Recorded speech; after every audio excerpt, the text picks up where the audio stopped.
नमस्तेस्तु भगवन् विश्वेश्वराय महादेवाय त्र्यम्बकाय त्रिपुरान्तकाय त्रिकाग्निकालाय कालाग्निरुद्राय नीलकण्ठाय मृत्युञ्जयाय सर्वेश्वराय सदाशिवाय श्रीमान् महादेवाय नमः। ॐ नमः शम्भवाय च मयोभवाय च नमः शङ्कराय च मयस्कराय च नमः शिवाय च शिवतराय च।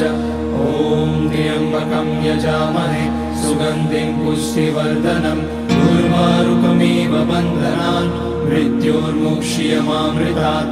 नागेन्द्रहाराय त्रिलोचनाय भस्माकराय महेश्वराय नित्याय शुद्धाय दिगम्बराय तस्मै नकाराय नमः शिवाय।